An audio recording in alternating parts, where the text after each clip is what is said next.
I'm not distracted. I listen to myself. If you trust your inner sense of sound, you create something that's truer. It's like communicating from the heart. Losing my hearing was a gift from God. Let me set a scene for you.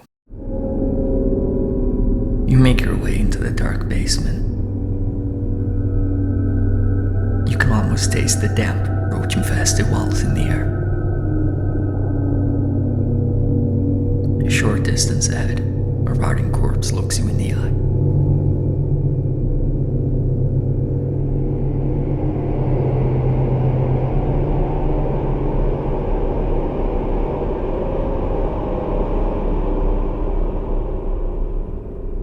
Pretty spooky, right?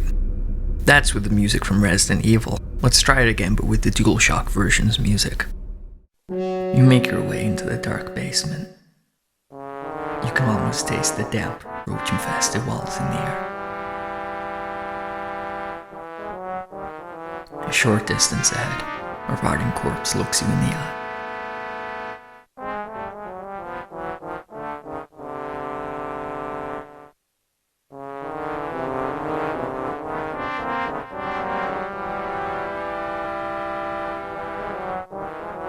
This piece of music has become a joke.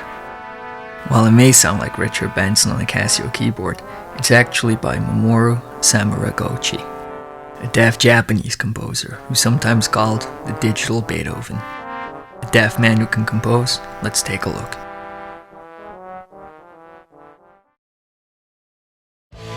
When are they coming? Airplanes and enemies of our land.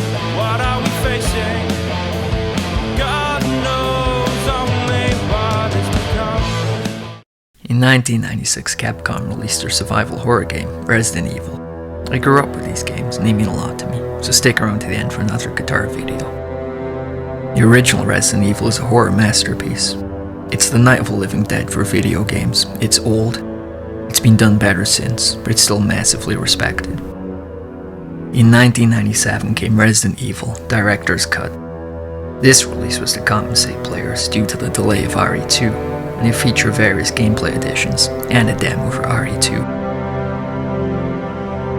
Next up was the DualShock version, released in 1998. This release added support for the DualShock controller's analog sticks and vibration function. At this point the game was old. Capcom opted for a new soundtrack to keep things fresh.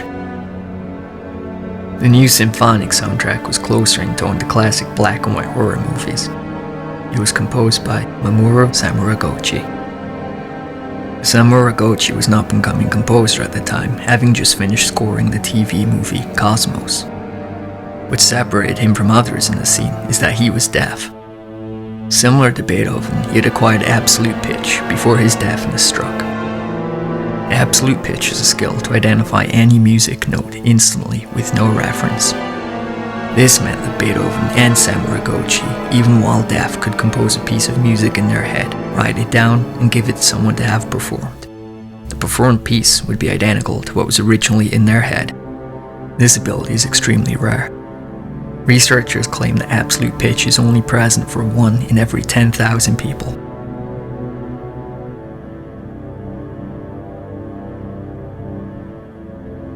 Samuragochi's parents were both survivors of the Hiroshima atomic bomb. At age 5, he was already composing music. At age 10, playing Mozart and Bach pieces, note for note on piano. Clearly, he was exceptionally talented.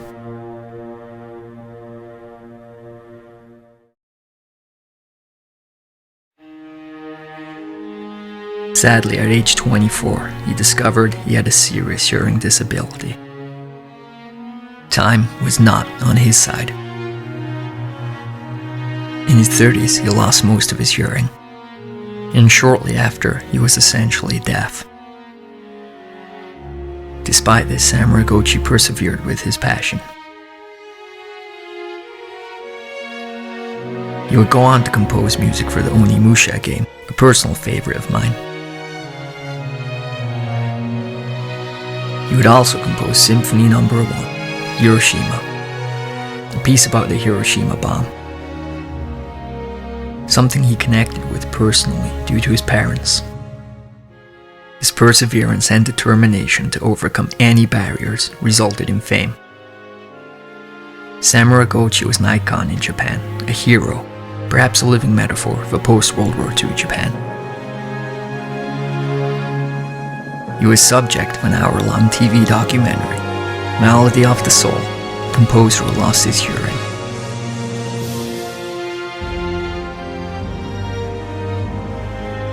This was aired on public TV by NHK.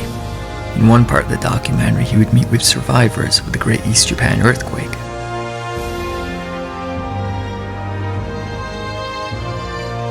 One heartbreaking moment of this story was during the interview with a journalist. Samuragochi said the saddest thing for him is that he'll never be able to hear his own music. He then took out his mini disc player, turned the volume up to max, and his eyes filled with tears. He couldn't hear his own music. The only thing he could hear was a vague drum beat.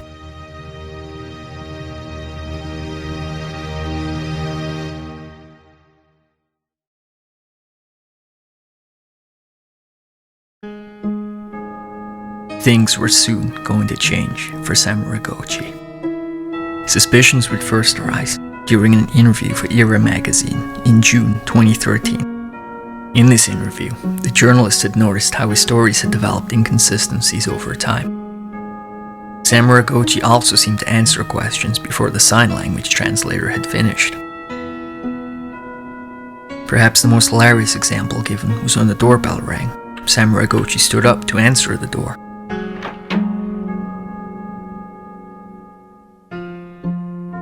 Err magazine decided not to publish the interview due to concerns over the composer's honesty. On top of this were accusations of plagiarism. People started to notice his symphony sounded like obscure works from Romantic-era composer Gustav Mahler.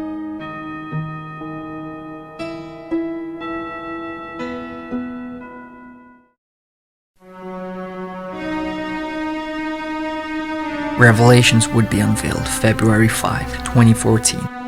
Japanese daytime TV was interrupted for a press conference. Takashi Nigaki, a music teacher from Tokyo, revealed that he was actually the one who composed all of Samuragochi's music. Dropping a bomb of his own, he claimed that Samuragochi was neither deaf nor a composer. Nigaki told of how Samuragochi would have normal conversations with him, and even critique his music. At no point did he appear deaf or to have hearing issues. Nigaki also claimed that Samuragochi was unable to read or write music. Nigaki told that any time he tried to back out of the arrangement, Samuragochi would threaten suicide. Nigaki was unable to continue the arrangement due to feelings of guilt as Japanese Olympic figure skater Daisuke Takahashi was skating to one composition. It seemed Samuragochi had faked deafness to build a mystique around his image. Over the years, he had paid Nigaki approximately 7 million yen for over 20 pieces of music.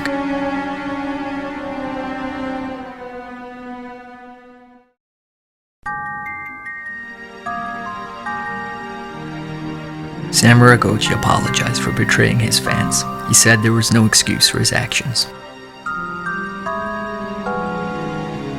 Columbia Records Japan would release a statement. They would cease all sales and shipments of his records.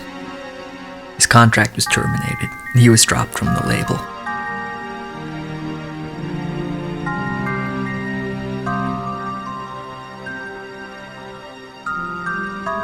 Samuragochi claimed he would sue Nigaki for defamation.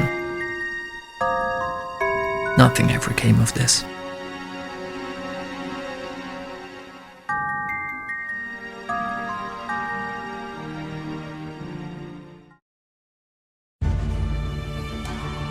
Samuragochi went into hiding.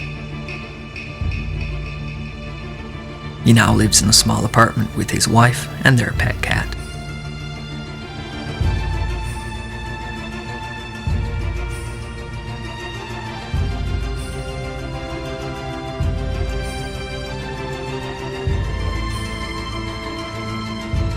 Thanks for watching. If you enjoyed this video, please let me know. You can also subscribe to my channel.